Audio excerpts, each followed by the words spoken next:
പാർക്കിങ്ങിൽ car ഒതുക്കി അലിയും കൂട്ടി മാളിനുള്ളിലേക്ക് കയറി ആൽഫി. ആദ്യം ഫുഡ് കോർട്ടിലേക്കാണ് ആൽഫി അവളെ കൊണ്ടുപോയത്. കൗതുകത്തോടെ കണ്ണുകൾ വിടർത്തി പെണ്ണ് നോക്കുന്നത് കാണി ആൽഫിക്ക് അവളോട് വല്ലാത്ത സ്നേഹം തോന്നി. എന്താ ഇമ്മ, കഴിക്കാൻ വേണ്ടേ?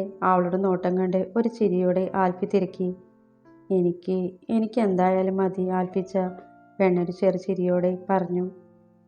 എന്തേലും കഴിക്കാനാണോ എൻ്റെ ഇമ്മക്കുട്ടി നമ്മൾ വന്നത്? ആ മെനു കാർഡ് നോക്കിയിട്ട് പറയ് എൻ്റെ കൊച്ചിനിപ്പോൾ എന്താ കഴിക്കാൻ തോന്നുന്നത് എന്ന്. അത് പിന്നെ എനിക്കിതൊന്നും അറിയില്ല ആൽഫിച്ച, അവൾ ചമ്മലോടെ അവനോട് പറഞ്ഞു. എന്നാലേ ഇച്ച ഓർഡർ ചെയ്യുന്നത് എന്താണോ അത് കഴിക്കണം കേട്ടോ ഇച്ചൻ്റെ കൊച്ച്. അവൻ നെയ്ച്ചോറും ഊണും ബട്ടർ ചിക്കനും ചിക്കൻ ഫ്രൈയും ബീഫ് പെരട്ടും അതുപോലെ കരിമീൻ പൊള്ളിച്ചതും ചെമ്മീൻ ഫ്രൈയും ഒക്കെ ഓർഡർ ചെയ്തു. എന്താ എൻ്റെ ഇമ്മക്കുട്ടി നോക്കുന്നേ? അവൻ ഓർഡർ ചെയ്ത ഐറ്റംസ് ഒക്കെ കേട്ട് അന്തം വിട്ടിരിക്കുന്ന പെണ്ണിനെ കാണാൻ അവൻ തിരക്കി. അല്ല, ഇതൊക്കെ ഇത്രയും? അവളൊന്ന് വിക്കി. ഇതൊക്കെ നമ്മൾ കഴിക്കും, അല്ലാതെ പിന്നെന്താ? അവനൊരു ചിരിയോടെ പറയേ അവൾ തലയാട്ടി. ടോയ്ലറ്റ് യൂസ് ചെയ്യുന്നുണ്ടോ ഇമ്മ? എങ്കിൽ ഫുഡ് വരും മുമ്പ് പോയിട്ട് വരാം. ഒരു ഗ്ലാസ്സിൽ വെള്ളം പകർന്ന് അവൾക്ക് നേരെ നീട്ടിക്കൊണ്ട് ആൽഫി ചോദിച്ചു. വേണ്ട ആൽഫിച്ച, ഞാൻ ഹോസ്പിറ്റൽ വെച്ച് പോയിരുന്നു, പിന്നെ കൈ ഇപ്പോൾ കഴുകിയല്ലോ, അവൾ കുഞ്ഞൊരു പുഞ്ചിരിയോടെ പറഞ്ഞു. എന്തെങ്കിലും ബുദ്ധിമുട്ടോ ആവശ്യമോ ഉണ്ടെങ്കിൽ പറയണേ. ഇമ മിണ്ടാതെ ഇരിക്കരുത് കേട്ടോ. ഇപ്പോഴല്ല, എപ്പോഴായാലും എവിടെയായാലും ഇച്ചയോട് പറയണം. ടേബിളിന് മേലെ ഇരുന്ന അവളുടെ കയ്യിൽ പിടിച്ച് അവൻ പറഞ്ഞു. പെണ്ണ് നേർമേൽ ഒന്ന് മൂളി. ഫുഡൊക്കെ ഇഷ്ടായോ ഇമയ്ക്ക്? അവളുടെ കയ്യിൽ കൈകോർത്ത് പിടിച്ച് തന്നെ ഫുഡ് കോർട്ടിൽ നിന്നിറങ്ങുമ്പോൾ ആൽഫി ചോദിച്ചു. ഇഷ്ടായി ആൽഫിച്ചൻ, കണ്ടതല്ലേ, ഞാനിന്ന് ഒത്തിരി കഴിച്ചു, അവളൊരു മടിയും കൂടാതെ അവനോട് പറഞ്ഞു. ഇന്ന് മാത്രമല്ല എന്നും നല്ലോണം വയറ് നിറയെ കഴിക്കണം കേട്ടോ, നമ്മുടെ വാവ ആരോഗ്യത്തോടെ വളരണ്ടേ. അവളുടെ കൈ പിടിച്ച് ടെക്സ്റ്റൈലിലേക്ക് പോകാൻ ലിഫ്റ്റിനരികിലേക്ക് പോകുമ്പോൾ ആൽഫി പറഞ്ഞു. അവൾ മറുപടിയൊന്നും പറയാതെ അവനെ നോക്കി ഒന്ന് പുഞ്ചിരിച്ചു. സ്വന്തം ചോരയാണെന്ന് പോലും കരുതാതെ കൊല്ലുകയോ വളർത്തുകയോ ചെയ്യാൻ പറഞ്ഞ വിനോദിനെ ഓർത്തുപോയി ആ നേരം അല്ലി. ക്ഷീണം എന്തെങ്കിലും തോന്നുന്നുണ്ടോ ഇമ്മ? അല്ലിയുടെ തോളിലൂടെ കൈയിട്ട് അവളെ ചേർത്ത് പിടിച്ചുകൊണ്ട് ലിഫ്റ്റിലേക്ക് കയറുമ്പോൾ ആൽഫി തിരക്കി. ഇല്ല ആൽഫിച്ച, ഒന്നുമില്ല. അവൻ്റെ കൈ തോളിൽ ചുറ്റിപ്പിടിച്ചിരിക്കുന്നത് എന്തോ ഒരു വല്ലായ്മ തീർത്തുവെങ്കിലും അവൾ പറഞ്ഞു. ലിഫ്റ്റിനകത്തേക്ക് കയറിയ ആൽഫിയുടെ കണ്ണുകൾ ലിഫ്റ്റിൽ നിൽക്കുന്നവരെ കാണി ഒന്ന് വിടർന്നു. പരിഹാസത്തിൽ ചുണ്ടൊന്ന് കൂടി. എന്നാൽ മുന്നിൽ നിൽക്കുന്നവരെ കാണി വിനോദിൻ്റെയും ഡാലിയുടെയും മുഖം കടലാസ് പോലെ വിളറി വെളുത്തു. അവരെ കാണി എങ്ങോട്ട് ഓടണമെന്ന് അറിയാതെ രണ്ടും നിന്നുപോയി. അവർ രണ്ടുപേരും ഒരുമിച്ച് കാണി അല്ലിയിൽ വല്ലാത്തൊരു പക ഉടലെടുത്തു. അവൾ ക്രൂരമായ പുഞ്ചിരിയോടെ ആൽഫിയുടെ നെഞ്ചോട് ചേർന്ന് മുഖം അവൻ്റെ ചുമലോട് ചേർത്ത് വെച്ചു നിന്നു. ഇനിയും ആരെയും കാണേണ്ട എന്ന പോലെ. ആൽഫി ആവട്ടെ അവളെ നെഞ്ചോട് ഒതുക്കി പൊതിഞ്ഞു പിടിച്ചു നിന്നു. സങ്കടമായോ ഇച്ചൻ്റെ ഇമ്മക്കുട്ടിക്ക്? ലിഫ്റ്റിൽ നിന്ന് ഇറങ്ങി നടക്കുമ്പോൾ ടെക്സ്റ്റൈൽസിലേക്ക് നടക്കുമ്പോൾ ആൽഫി തിരക്കി. ഇല്ല ഇല്ല ആൽഫിച്ച, അവരെ ഇങ്ങനെ കാണുന്ന ഓരോ നിമിഷവും അരമന വീടും ആ കിടപ്പുമുറിയും അതിനുള്ളിൽ ഞാൻ കണ്ട കാഴ്ചയും എൻ്റെ കൺമുന്നിൽ തെളിയും. ആ സമയം അവരെ രണ്ടിനെയും കൊല്ലാനുള്ള പകയാണ് എൻ്റെ ഉള്ളിൽ ഉണ്ടാവുക, അല്ലാതെ സങ്കടമല്ല. ചുവന്നു കലങ്ങിയ കണ്ണുകളോടെ അല്ലി പറഞ്ഞു. ഇനി എൻ്റെ കൊച്ച് അതൊക്കെ അങ്ങ് മറക്കാൻ ശ്രമിക്കേ. നമുക്ക് നമ്മുടെ കുഞ്ഞാവയെ വരവേൽക്കാൻ കാത്തിരിക്കാം. അവളെ പൊതിഞ്ഞു പിടിച്ച് ടെക്സ്റ്റൈൽസിനുള്ളിലേക്ക് കയറുമ്പോൾ ആൽഫി പറഞ്ഞു. അവൾക്ക് എത്ര ധൈര്യം ഉണ്ടായാൽ ഇങ്ങനെ നിന്റെ മുന്നിൽ അവൻ്റെ നെഞ്ചിൽ മുഖം ചേർത്ത് നിൽക്കും വിനു. അവളുടെ മുഖത്ത് അടിക്കണമായിരുന്നു. അവളുടെ വയറ്റിൽ ഒരു കുഞ്ഞും കൂടെ ഉണ്ടെന്ന് ഓർമ്മയുണ്ടോ രണ്ടിനും? മാളിൽ കറങ്ങാൻ വന്നിട്ട് അല്ലി ആൽഫിക്കൊപ്പം കണ്ടതോടെ തിരികെ പോകാമെന്ന് വിനു പറഞ്ഞതിൻ്റെ ചുരുക്കിൽ ഡാലി ചോദിച്ചു. ഒന്നും മിണ്ടാതിരിക്കെ ഡാലിയ, അവളെൻ്റെ ഭാര്യയായിരിക്കെ നീയും ഞാനും ചെയ്തത്ര തെറ്റൊന്നും അല്ലി ആരോട് ചെയ്തിട്ടില്ല. വിനു ആരോടൊക്കെയോ ഉള്ള ദേഷ്യത്തിൽ കാറിൻ്റെ സ്പീഡ് കൂട്ടിക്കൊണ്ട് പറഞ്ഞു. നിന്റെ ആദ്യത്തെ കെട്ടിയോളെ കാണാൻ പാടില്ലാത്ത സാഹചര്യത്തിൽ കണ്ട ദേഷ്യത്തിൽ നീ എന്നെ കൊല്ലാൻ കൊണ്ടുപോകുവാണോ വിനു? കാറിൻ്റെ വേഗത കൂടിയത് കണ്ട് പേടിച്ചു ഡാലിയ വിളിച്ചു കൂവി. ഒന്ന് നിർത്തുന്നുണ്ടോ നീ? ഇല്ലെങ്കിൽ ഇവിടെ ചവിട്ടിയിറക്കും ഞാൻ, അലറിക്കൊണ്ട് അവൻ പറഞ്ഞു. ഡാലിയോടുള്ള ദേഷ്യമാണോ അല്ലി ആൽഫിക്കൊപ്പം കണ്ടതിൻ്റെ പകപ്പാണോ എന്നറിയില്ല. വിനു അതിയായ ദേഷ്യത്തിലായിരുന്നു. എന്നോട് എന്തിനാ നീ അലറി വിളിക്കുന്നത്? നിന്നെ സ്നേഹിച്ചു പോയി എന്നൊരു തെറ്റ് മാത്രമേ ഞാൻ ചെയ്തിട്ടുള്ളൂ വിനു. എല്ലാവരെയും വെറുപ്പിച്ച് നിന്റെ കൂടെ ഇങ്ങനെ ജീവിക്കുന്നില്ലേ? എനിക്ക് ഇത് തന്നെ വേണം. ഇപ്പോൾ എൻ്റെയും എൻ്റെ കുഞ്ഞിനെയും നിനക്ക് വേണ്ടല്ലേ വിനു? കണ്ണീരൊഴുകിപ്പരക്കുന്ന മുഖത്തോടെ ഡാലിയ പറഞ്ഞു. അവളുടെ ആ സംസാരത്തിൽ വിനോദ് പതറിപ്പോയി. അവൻ കാറിൻ്റെ വേഗത കുറച്ചു. ആദ്യം തിരക്കില്ലാത്തൊരു റോഡിൻ്റെ ഓരം ചേർത്ത് കാർ ഒതുക്കി നിർത്തി. ഡാലിയ, ഡി നീ ഇങ്ങനെ കരയല്ലേ. ഞാൻ പെട്ടെന്ന് അവരെ ഒരുമിച്ച് കണ്ടപ്പോൾ എൻ്റെ കയ്യിൽ നിന്ന് പോയി. അതാണ് പറ്റിയത്.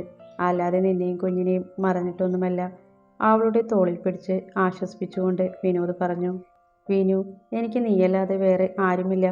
അത് മറന്നു പോകരുത്. അങ്ങനെ വന്നാൽ പിന്നെ മരണമേ എൻ്റെ മുന്നിൽ മറ്റൊരു വഴിയുള്ളൂ. സീറ്റ് ബെൽറ്റ് ഊരിമാറ്റി അവൻ്റെ നെഞ്ചോട് ചേർന്നുകൊണ്ട് ഡാലിയ പറഞ്ഞു. ഞാൻ പെട്ടെന്നുള്ള ദേഷ്യത്തിൽ എന്തോ പറഞ്ഞെന്ന് വെച്ച് നീ അതൊക്കെ മറന്നുകളെ. അവളുടെ തോളിൽ തട്ടി ആശ്വസിപ്പിക്കുമ്പോൾ അവളുടെ ചുണ്ടിൽ തെളിഞ്ഞ പുച്ഛച്ചിരി വിനോദ് കണ്ടതേയില്ല. ഉറക്കമില്ലാതെ മുറിക്കുപുറത്തെ ബാൽക്കണിയിൽ സിഗരറ്റും പോയിച്ച് തള്ളിക്കൊണ്ട് നിൽക്കുമ്പോൾ ആൽഫിയുടെ നെഞ്ചിൽ മുഖം അമർത്തി നിന്ന അല്ലിയായിരുന്നു വിനോദിൻ്റെ മനസ്സിൽ. തന്നെ ഇത്ര പെട്ടെന്ന് മറന്നു കളയാൻ അവൾക്ക് പറ്റിയോ? അവൻ്റെ നെഞ്ചോട് ചേർന്ന് നിന്നതുപോലെ അവൾ പൊതുവായ ഒരു സ്ഥലത്ത് വെച്ച് തൻ്റെ നെഞ്ചോട് ചേർന്നിട്ടുണ്ടോ? അപ്പോൾ എന്നെ അവൾ സ്നേഹിച്ചിട്ടില്ലേ? ഇന്ന് അവളുടെ പ്രവൃത്തി കണ്ടിട്ട് അവളെന്നെ സ്നേഹിച്ചിട്ടേ ഇല്ലെന്ന് തോന്നി.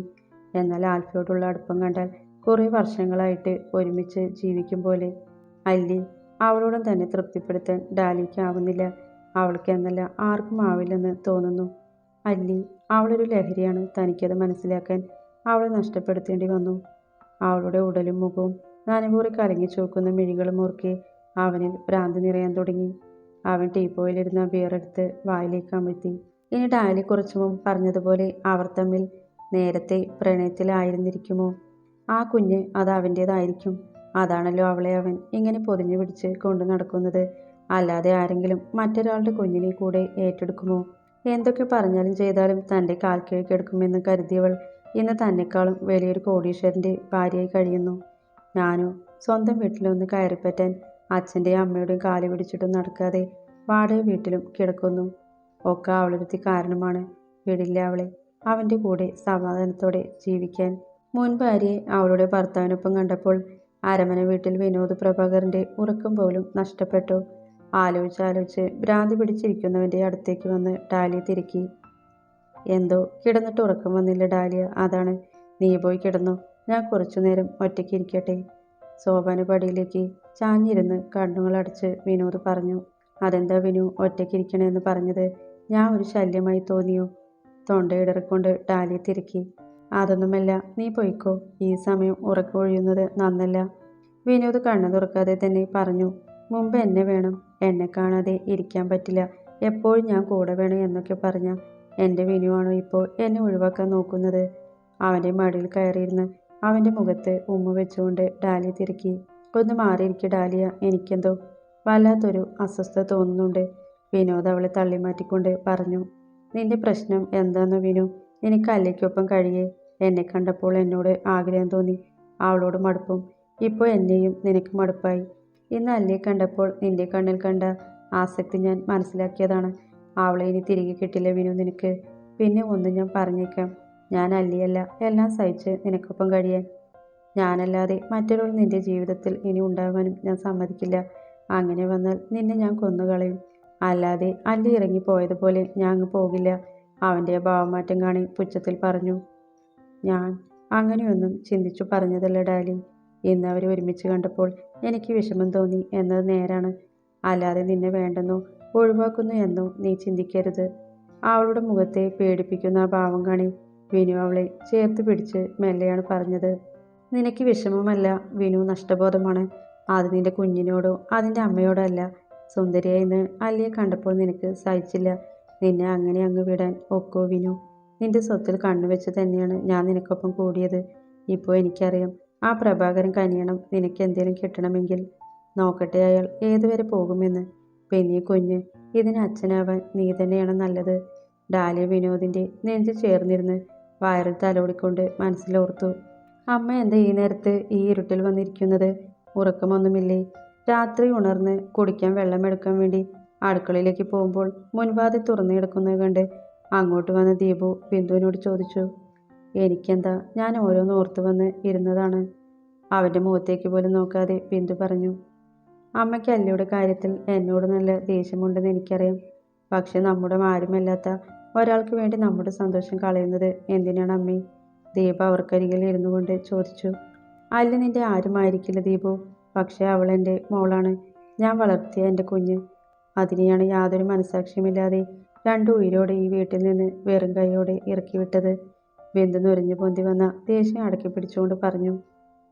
അതുകൊണ്ട് എന്താമ്മേ, അവൾക്ക് നല്ലൊരു വീട്ടിൽ ചെന്ന് കയറാൻ പറ്റിയില്ലേ? അമ്മ അതും ഇതുമൊക്കെ ആലോചിച്ച് മനസ്സ് വിഷമിപ്പിക്കാതെ പോയി കിടന്ന് ഉറങ്ങാൻ നോക്ക്, ദീപു നിസ്സാരമായി പറഞ്ഞു. നിനക്ക് അതൊന്നും പറഞ്ഞാൽ മനസ്സിലാവില്ല ദീപു. നിന്റെ ഉറക്കം കളയാതെ നീ പോയി കിടന്നോ, ഞാൻ കിടന്നോളാം. ബിന്ദു പുറത്തെ ഇരുട്ടിലേക്ക് നോക്കിയിരുന്നുകൊണ്ട് പറഞ്ഞു. അമ്മ, അച്ഛനെ എവിടെയോ കിടന്ന് കിട്ടിയ ഒരു കുട്ടി, അവളിവിടെ വന്ന് ദിവസങ്ങൾ കൊണ്ട് എനിക്ക് എൻ്റെ അച്ഛനെ നഷ്ടമായി. കെട്ടിച്ചു കൊടുത്തിട്ട് ആ ജീവിതവും പോയി ഇവിടെ വന്ന് നിന്നു. ഇതൊക്കെ അവളുടെ ദോഷം കൊണ്ടാണമ്മ. ഇനിയിപ്പോൾ ആൽഫിക്ക് എന്തൊക്കെ സംഭവിക്കുമെന്നോ, അല്ലെങ്കിൽ അവനപ്പോൾ അവൾക്ക് നല്ലൊരു ജീവിതം ഉണ്ടാവുമോ എന്നൊക്കെ കണ്ടറിയാം. ഇനിയും അവളെ ഈ വീട്ടിൽ നിർത്തിയാൽ എൻ്റെ ജീവിതം കൂടെ ഇല്ലാതായി പോകും. അതുപോലെ എൻ്റെ കുഞ്ഞ്, അതിനെപ്പോലെ അല്ലിയുടെ ദോഷം ബാധിക്കില്ല എന്ന് ആര് കണ്ടു? ദീപു നിർത്താതെ പറയുന്നത് കേട്ട് ഇത്രയുമൊക്കെ ഇവൻ്റെ മനസ്സിൽ ഉണ്ടായിരുന്നു എന്ന ചിന്തയിൽ ബിന്ദു പാവപ്പോടെ അവനെ നോക്കിയിരുന്നു പോയി.